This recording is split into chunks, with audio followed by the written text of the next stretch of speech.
continuar con el último punto que estuvimos tratando el encuentro pasado. En el encuentro pasado estuvimos hablando sobre psicopedagogía y nos quedamos en las funciones generales del psicopedagogo. Voy a nombrársela, no me voy a extender tanto para dar continuidad al próximo tema, ¿ok? Voy a nombrar las funciones generales del psicopedagogo. Entre ellas tenemos la coordinación de las actividades de orientación de los centros educativos, la colaboración en proyectos curriculares, la colaboración en la adaptación a las diferentes etapas educativas, la detección al inicio de la escolarización de las condiciones personales y sociales que faciliten o dificulten el proceso de enseñanza y aprendizaje del alumno y su adaptación al ambiente escolar. La evaluación y valoración sociopedagógica, el desarrollo de programas formativos de padres y por último tenemos el asesoramiento a los equipos docentes y equipos directivos, ¿ok?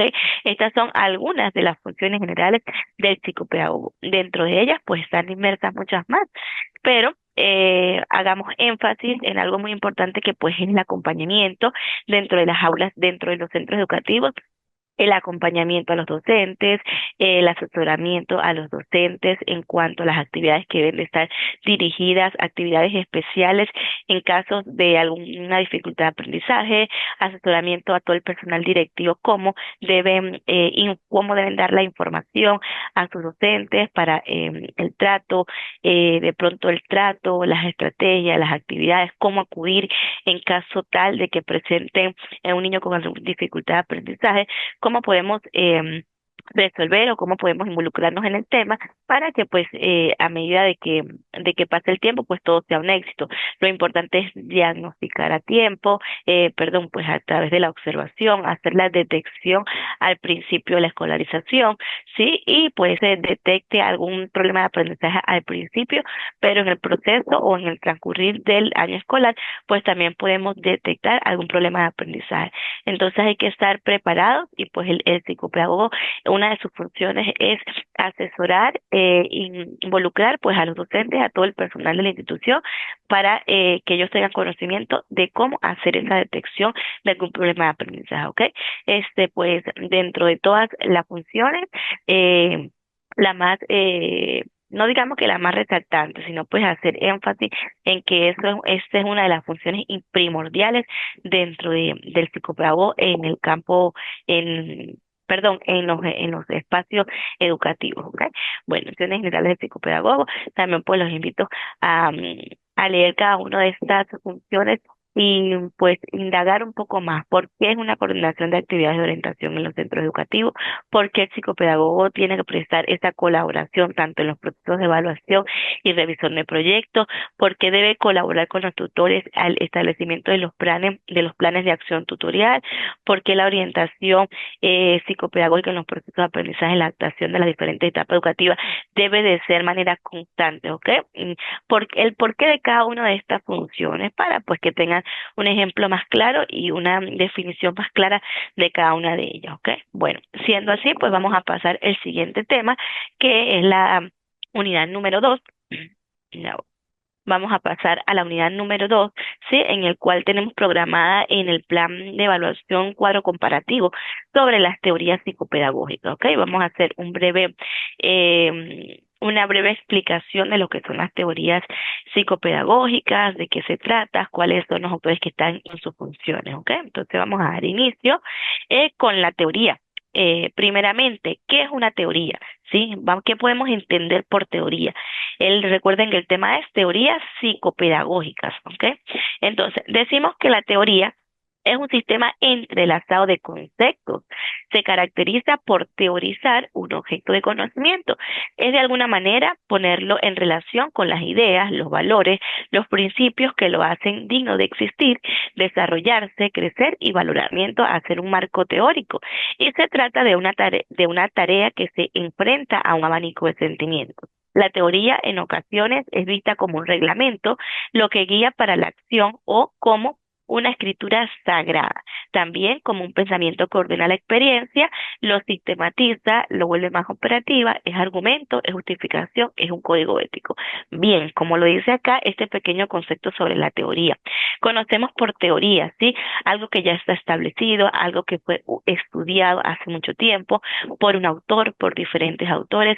Podemos hablar sobre una teoría a nivel científico, podemos hablar sobre teorías sobre la medicina, sí, que están teorías a nivel educativo, sí, ¿por qué? Porque esos son estudios que han realizado personas a lo largo del tiempo, personas que años anteriores hicieron estudios sobre alguna situación que estaba latente, por ejemplo, el problema de aprendizaje de los niños, ¿ok?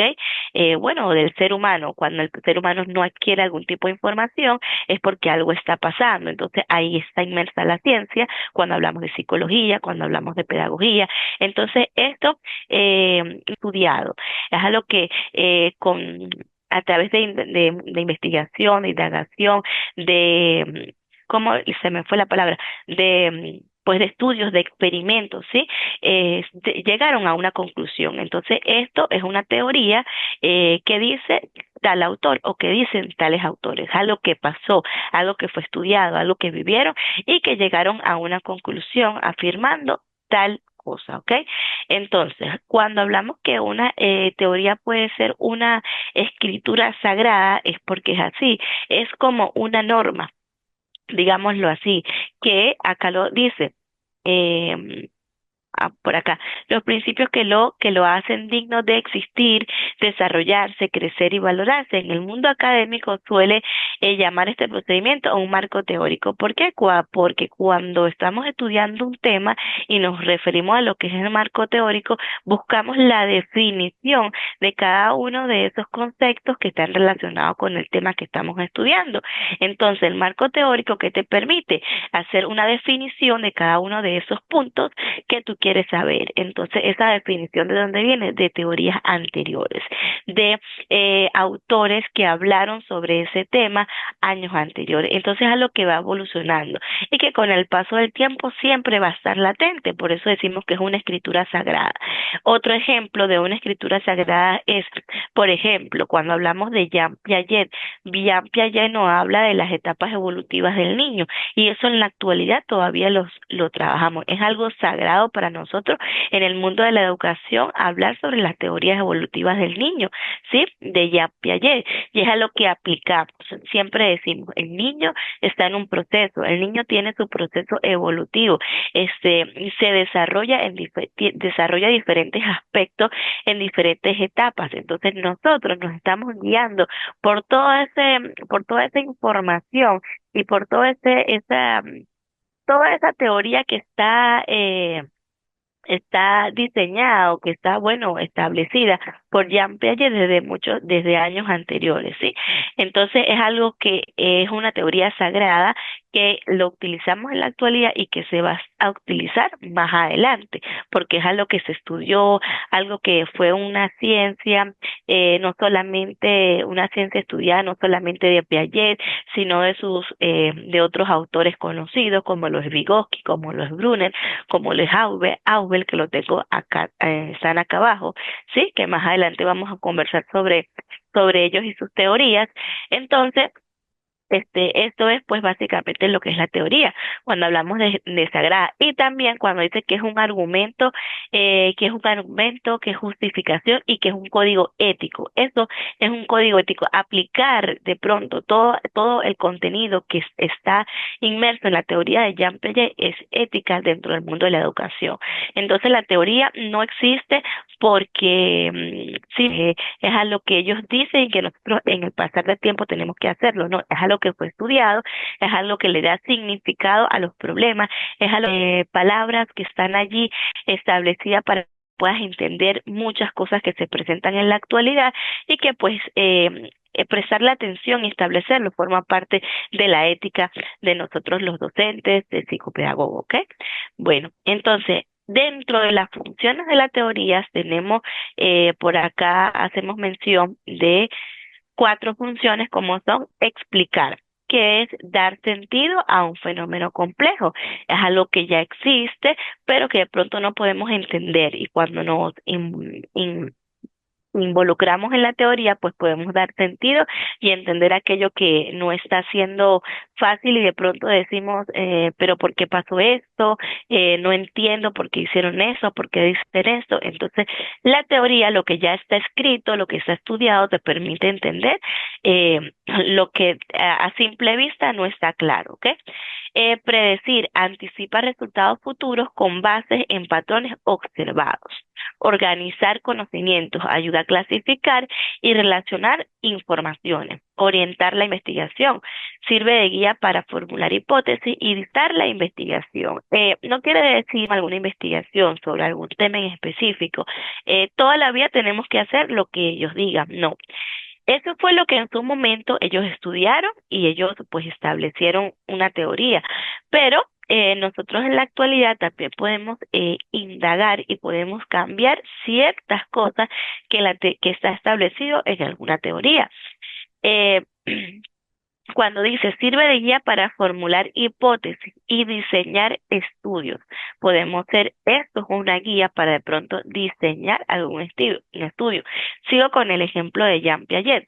Por ejemplo, Jean Piaget nos dice pues que hay unas etapas para la evolución del niño, pero vemos que a veces todo va evolucionando, todo va cambiando y vemos que a veces los niños están mucho más adelantados que en la etapa o en el momento en que ellos deberían de desarrollarse.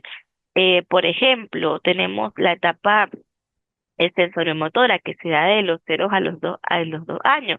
Es cuando los niños empiezan a desarrollar su parte motora, tanto fina como gruesa, algunos movimientos de las manos, el agarrar, el obtener objetos. Esto es importante, pero también hay situaciones donde el niño en esa edad ya hace muchos más movimientos que nosotros debemos esperar que el niño desarrolle en otra etapa, en una edad más avanzada. Cuando dice que sirve de guía para formular hipótesis y diseñar estudios, pues entonces, como le comentaba, no quiere decir, no quiere decir que siempre debemos estar, como dice, estancados en ese proceso. Y el niño en esa edad ya avanzado un poco más, también es importante, pues es fundamental. Pero sin embargo, es importante no y no forzar al niño a que avance a otros procesos cuando no está en la edad adecuada. Si lo hace, perfecto, pero si no, pues dejarlo tranquilo y que el niño vaya evolucionando poco a poco como está establecido. Porque como le comento, ya esos son estudios que se realizaron anteriormente y se aclaran por qué el niño tiene su tiempo para ir evolucionando, en qué edades está establecido. Y yo quiero diseñar estrategias. Por ejemplo, hay ciertas estrategias que hay muchas sugerencias para aplicar a los niños en la etapa de 0 a 2 años para que su proceso evolutivo vaya avanzando, sea de manera exitosa. También eso nos permite constatar y ver que el niño se encuentra en un proceso de aprendizaje excelente, de que no hay ningún problema, pero también pues eso nos permite diseñar otro tipo de estrategias, otro tipo de actividades que podemos realizar diferentes a las que ya están establecidas para que el niño pueda ir evolucionando, de qué manera pueda desarrollar todas esas toda esta parte motora que en su momento debe establecer. Me estoy hablando solamente de una etapa, pero también puede aplicar por acá, ajá. Y por último tenemos facilitar el aprendizaje, brinda marcos conceptuales para entender temas, que es lo que le estaba comentando. Si en un momento, pues, nos encontramos con un tema desconocido, pues la teoría, pues, nos permite entender de qué estamos hablando. Bueno, entonces continuamos con los científicos. Acá yo les coloco cuatro autores, ¿ok? Cuatro científicos que son muy importantes y son primordiales en el mundo educativo. Estos no son los únicos.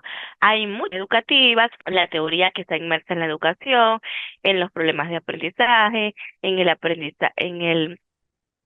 aprendizaje, pues de pronto significativo, en la psicopedagogía, sí, en todo el contexto educativo hay muchos autores, ¿ok? Que están en el tiempo y que han evolucionado y que en la actualidad hay autores que todavía hacen un proceso de investigación, hacen hacen todo este proceso, bueno, como les comento, de investigación, de ciencias, han estudiado casos, han diferenciado lo que pasaba anteriormente con lo que pasa en la actualidad. Entonces, esto es un estudio bastante amplio y todavía en la actualidad siguen apareciendo autores que hacen todo ese proceso y que pues es de gran ayuda para nosotros, ¿ok? Bueno, yo acá menciono cuatro que son autores que vamos a ver constantemente en todo este mundo que estamos estudiando y que estamos por entender sobre la psicopedagogía, ¿ok? Uno de ellos es Jean Piaget, que los encontramos desde que decidimos estar en el mundo educativo, vamos a encontrar a Jean Piaget siempre en todo momento, ¿ok? Está Vygotsky, está Brunner y está Auerbach, ¿ok?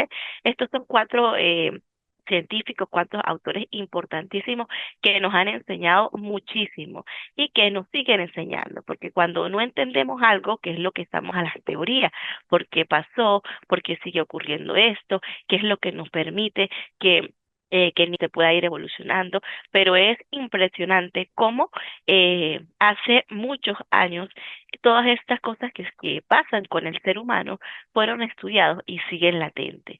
Que hay cambios que mejorar, eso también es algo que está permitido y es cuando hablamos de formular hipótesis y diseñar otro tipo de estudio, pero es algo que ellos ya comentaron y que está establecido y nos sirve mucho de guía y de ayuda, ¿ok? Bueno, entonces pasamos. Acá les voy a comentar corrientes pedagógicas contemporáneas. Yo les menciono cuatro corrientes, ¿ok? Este es importante porque esto trata la unidad número 2. Sí, que vamos a hacer un cuadro comparativo sobre las corrientes pedagógicas contemporáneas, que son las teorías, sí, las teorías de las teorías psicopedagógicas. Y entre ellos, pues encontramos la nueva, el paradigma de la pedagogía liberadora, el paradigma del enfoque cognitivo, el paradigma del enfoque constructivista y el paradigma de la teoría sociohistórica. ¿Ok? Cada una de ellas importante, unas más importantes que otras, otras similares, pero es algo que debemos tener presente en la actualidad, porque es la forma de cómo enseñamos, es la forma de cómo el niño adquiere el aprendizaje y que nos va a llevar a entender muchos casos que a veces por tales circunstancias desconocemos. ¿Ok? Cuando hablamos de paradigma y de la escuela nueva, acá hay un pequeño concepto que dice, la escuela nueva es un movimiento pedagógico que surgió a finales del siglo XIX y principios del siglo XX como respuesta a la escuela tradicional. Se caracteriza por poner al estudiante en el centro, autonomía y desarrollo integral, considerándola como un proceso social y reconociendo, oye, cómo me gustaría que pues ustedes estuvieran acá con pues opiniones, ¿sí? Sobre este tema que es tan importante, la escuela nueva, ¿sí? Por acá mencioné algo que dice la escuela tradicional a la que está establecida hoy en día, ¿sí? A pesar de que las teorías, los años que han salido a la luz esas teorías de lo que era la escuela tradicional. En la escuela tradicional, que el aprendizaje en los niños era que no era tan flexible para la escuela nueva. Y me dice que el estudiante en el centro del proceso de aprendizaje, o sea, el protagonista eres nueva. ¿Ok? El protagonista es el estudiante y eh, acá el estudiante, me perdí, ajá, su participación activa, autonomía y el desarrollo integral. Es decir, en este caso, es el estudiante, ¿ok? Y los invitamos a pues de su participación. Se le da la oportunidad de que cuando hablamos de maneras más flexibles, de que el estudiante participe en su proceso de aprendizaje. No es algo que no es algo que vamos a imponer, que tienes que aprenderte esto, porque esto es lo que te estoy enseñando, porque esto es lo que vamos a ver, ¿sí? Entonces, ahí es cuando entendemos que no todos los seres humanos somos iguales, que no todos los seres humanos obtenemos la información de la misma forma. Así, tienes que aprenderte esto porque esto es lo que te tienes que aprender y esto es lo que vas a hacer de tal manera. Otros somos visuales, otros somos auditivos, ¿sí? Y entonces, esto del proceso de enseñanza y aprendizaje, o más que todo en el aprendizaje, porque la enseñanza es cuando nosotros docentes estamos proporcionando cierto tipo de información que queremos que tú adquieras. Entonces, eso es más la enseñanza de parte del estudiante, ¿ok? Entonces, cuando hablamos del protagonista, de su proceso, ¿ok? De su proceso de aprendizaje. Entonces, la escuela nueva busca preparar a los alumnos para la vida. considerándola como un proceso social y reconociendo la importancia de la experiencia y la interacción en el aprendizaje. Esto es importante. Reconocen la importancia de las experiencias vividas. A través de tu experiencia es que el ser humano adquiere algún conocimiento valioso para la vida. Por ahí decimos algo que dice, algo que vida, ¿sí? Entonces, que algo esté bien aprendido. ¿Cómo podemos lograr eso? Pues a través de la experiencia. Cuando yo tengo alguna experiencia, cuando tengo un contacto con la vida haciendo yo, no solamente es a lo que está escrito, no solamente es a lo que está en un papel, sino que tengo para la vida. Entonces, por eso también dice que la vida, ¿ok? Entonces, esto es importante tenerlo. Hablamos que fue desarrollada a través de una educación que fomente la conciencia crítica y la participación activa de los estudiantes en su propio proceso educativo. La participación activa no es todo el tiempo que vamos a hacer una actividad y el estudiante solamente va a escuchar, va a ver y no va a participar. No es la participación activa. Es tú me comentas, yo te comento, ¿sí? Compartamos conocimientos, que es lo que yo quiero que hagamos acá a través de esta pantalla. Yo les comento lo que tengo por enseñarles, por lo que dice la teoría, por lo que hemos experimentado, lo que hemos establecido en las aulas de clases, ¿sí? Eh, pues siempre tenemos algún tipo de experiencia, entonces eso podemos comentarlos. Y a través de ese compartir de conocimiento, de esa interacción activa, de esa participación, sí, podemos adquirir un conocimiento y es valioso, ¿ok? Entonces, de eso habla la pedagogía liberadora, que tenemos la oportunidad de compartir conocimientos eh, que nos permiten obtener más conocimiento, ¿ok? O reforzar el que ya tenemos. El enfoque cognitivo. El enfoque cognitivo es una perspectiva psicológica y pedagógica que se centra cómo las personas procesan, almacenan y utilizan la información para aprender y adaptarse al entorno. Dentro de lo que es el paradigma de los enfoques cognitivos, se menciona a Jean Piaget, a Vygotsky y a Bruner, ¿ok? ¿Por qué? Porque Jean Piaget habla sobre el desarrollo cognitivo por etapas, que es lo que les estaba comentando, ¿ok? Él habla sobre sus cuatro etapas, sobre cómo evoluciona cada uno de ellas, en qué edades se comprenden, ¿ok? Y Vygotsky habla sobre la importancia del entorno social en el aprendizaje. Esto es importante cuando yo siempre hago énfasis en la experiencia y en el entorno social, ¿ok? Porque el entorno social es parte fundamental del aprendizaje. El mundo que te rodea, los espacios que te rodean, las personas que te rodean, eso forma parte importante del aprendizaje, ¿sí? Cuando queremos llevar algo al contacto de la realidad, por ejemplo, yo siempre les coloco, por ejemplo, digamos, la naturaleza y los árboles. Yo quiero enseñarle a mis estudiantes cómo son los árboles, cómo crecen, cuáles son sus hojas, cuáles son los frutos, cuál es la textura del tronco, cuáles son los colores, las diferentes formas de las hojas. Yo lo puedo aplicar en un aula de clase. Lo puedo aplicar en un aula de clase porque existe una teoría sobre qué son los árboles, ¿ok? Entonces, los árboles son esto y esto y esto, tienen frutas, tienen tallos, tienen raíces, estas son sus partes, todo esto, ¿ok? Pero quiero que el estudiante obtenga ese aprendizaje y que no se le olvide. Entonces, ¿a qué puedo yo acudir a la experiencia? Y yo estoy perdón, a la experiencia, al contacto con la realidad. Y yo estoy aplicando toda esa teoría dentro de un aula de clases donde no puedo visualizar ningún árbol. Entonces, ¿qué sería lo ideal? Que mi contexto es en el cual me encuentro cambie al momento de aplicar ese tema que yo quiero que los estudiantes capten. Entonces, ¿cuál sería el mejor contexto para enseñar a los estudiantes la naturaleza y cómo crece un árbol y cómo se da y cómo podemos sembrarlo y cuál es su textura y cuáles son las formas de las hojas, cuáles son sus colores? Todo esto, ¿cuál sería el contexto específico? El medio ambiente. Entonces yo me puedo trasladar a un parque, yo me puedo trasladar al patio de la escuela, yo me puedo trasladar a una plaza donde podemos tener contacto con esa realidad, donde vemos dónde están los árboles, donde los niños pueden palpar y visualizar y sentir cuál es la textura del tronco, como vemos, donde ellos puedan observar cómo podemos sembrar el árbol, donde puedan ver que hay diferentes tipos de hojas, diferentes colores, por qué se da, cuáles son las plantas que tienen frutos, cuáles son las que no dan frutos, ¿sí? Todo eso, entonces el contexto es importante, el entorno social, las personas que nos rodean, también son importantes en el momento del aprendizaje.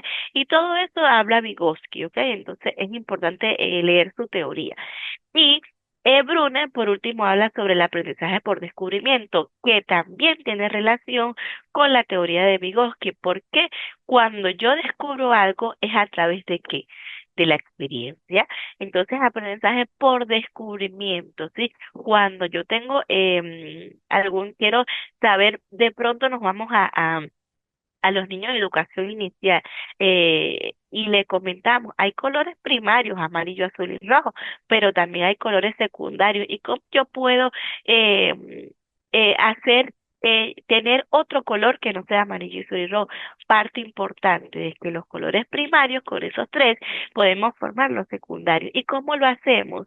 Entonces, mezclando los colores. Entonces, ahí estamos obteniendo un aprendizaje por descubrimiento. El estudiante lo está haciendo, lo está mezclando, lo está visualizando. Son dos colores diferentes, si los mezclo me dan tal color. Entonces, es un aprendizaje por descubrimiento. Es un ejemplo claro en este momento. Y como los colores, hay un sinfín de temas que el estudiante puede adquirir ese aprendizaje a través de la realidad, del contacto con la realidad e ir perdón, descubriendo muchas cosas más, ¿ok? Bueno, entonces, eso es básicamente pues lo que habla sobre el enfoque cognitivo y algunos de los autores que hacen mención de ello. También vemos que está relacionado mucho la psicología con la pedagogía cuando hablamos enfoque cognitivo, ¿sí? La psicología es parte importante de este proceso, saben que pues siempre está de la mano psicología y pedagogía, ¿ok?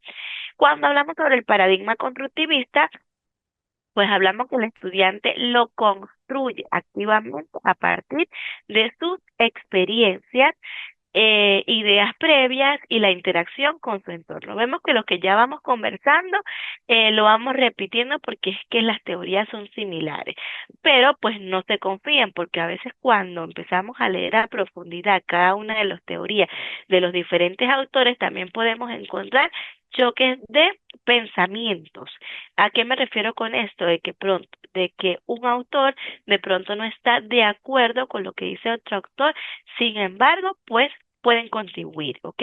Y nosotros también podemos analizar lo que dice uno y lo que dice el otro para llevarlo al contexto donde estamos o a la realidad de nosotros en el problema que estamos presentando. Por ejemplo, un problema de aprendizaje que tenga algún niño, ¿ok? Entonces dice que el enfoque constructivista, el estudiante construye activamente a partir de sus experiencias, ideas previas y la interacción con su entorno. Perfecto. En la actualidad, muchos colegios, muchas escuelas, muchos docentes han optado por aplicar este enfoque, que es el enfoque constructivista, que permiten que el niño construya su propio aprendizaje a través de sus experiencias, ¿ok? No quiere decir que cuando aplicamos este enfoque vamos a dejar que el niño sea libre, de que él solito haga lo que quiera hacer y que pues a través de todo lo que haga él va a aprender. No, siempre debe haber una guía para pues, bueno, como dice la palabra, eh, para para guiar al estudiante, para que entienda que hay normas establecidas, pero que con su experiencia, que con con sus ideas, lo que él está viendo, lo que él está sintiendo, él puede adquirir algún aprendizaje. Ahí en este enfoque están muchas cosas inmersas. Puede ser la parte emocional, puede ser bueno, colocamos en la parte emocional, puede ser la interacción con las demás personas. Están muchas cosas inmersas donde el estudiante puede adquirir un aprendizaje a través de su experiencia, de lo vivido, ¿ok? Entonces, pero hay que tener claro que no quiere decir que los enfoques anteriores son malos, no. También cuando hablamos del enfoque constructivista, eh, podemos verles, vamos del enfoque constructivista, es bueno que el estudiante construya su propio aprendizaje porque es algo que no está establecido y no está forzado a que debes hacerlo, sino que se le da la oportunidad al estudiante ser libre en su totalidad. También juega juega, como decimos, hay una desventaja en realizar y enfocar, como dice muy bien, este enfoque constructivista cuando lo queremos impartir con los estudiantes, ¿ok? Entonces, la teoría sociohistórica, que hablamos sobre el paradigma de la teoría sociohistórica, habla sobre que es una perspectiva psicológica que explica el desarrollo humano como resultado de la interacción entre el individuo y su entorno social y cultural. Esto es importante porque la sociedad, la historia, la cultura, no hay que dejarla atrás y es parte importante del aprendizaje de los niños. Empezando por la cultura. ¿Ok? En el mundo hay diferentes, miles de culturas diferentes y eso hay que hacerlo saber, hay que hacer conocer toda esa información al estudiante para que cuando exista esa conexión o de pronto exista esa relación, ese conocimiento de que hay personas diferentes, no parezca extraño, no parezca algo raro de que tú, por ejemplo, entre los niños, diferentes culturas, tú eres raro, yo no hago eso, ¿por qué haces tú eso? ¿Por qué dices tal palabra? ¿Por qué eres de tal color? ¿Por qué hablas así? Entonces, todo eso está inmerso en la cultura que debemos hacer saber a cada uno de nuestros estudiantes y que el entorno social puede afectar algunas cosas también, ¿ok? Entonces, hablar mucho y más en la actualidad.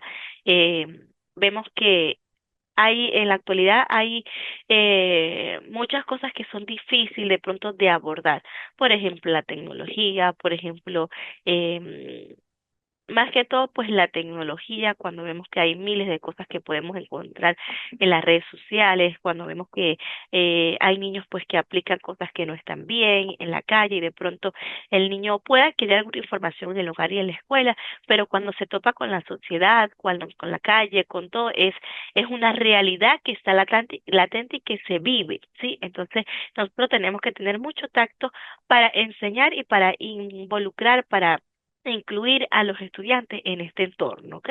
Y en las diferentes culturas. Para eso, pues nosotros como docentes tenemos un perfil importante y un rol que debemos cumplir al hacer cuidadoso, al hacer creativos, eh, al ser, pues, ¿no? Y de impartir cualquier información, ¿ok? Entonces, pues, la teoría sociohistórica también es bastante amplia que podemos indagar y conocer. Bueno, mis queridos participantes, en la unidad número 2 vamos a estar conversando sobre las corrientes pedagógicas contemporáneas que están inmersas dentro de las teorías psicopedagógicas, ¿sí? Les recuerdo pues que vamos a realizar allí un cuadro comparativo, en la plataforma se le van a dar las instrucciones de cuáles son los autores que deben desarrollar, cuáles son las teorías que deben desarrollar, en qué años están establecidas cada una de esas teorías, y pues especificar cada una de esas teorías allí. Pues por esto los invito a indagar un poco más sobre cada uno de estos paradigmas y de los que y de paradigmas diferentes que están establecidos y que han surgido a lo largo del tiempo, ¿ok? Bueno, me despido de ustedes. Este es el contenido que está destinado para la unidad número 2 y pues espero verlos en el próximo encuentro. Cualquier duda, cualquier información que necesiten saber, estamos en contacto por el grupo de WhatsApp y también por la plataforma, ¿ok? Bueno, siempre para mí es un placer estar acá acompañándolos, compartiendo conocimientos. Los invito a que en el próximo encuentro puedan conectarse y compartir sus ideas, sus preguntas, porque recuerden pues que también me gusta aprender de ustedes, ¿ok? Bueno, entonces, sin más que decir, me despido, que tengan un lindo día y pues Dios los bendiga. Hasta el próximo encuentro.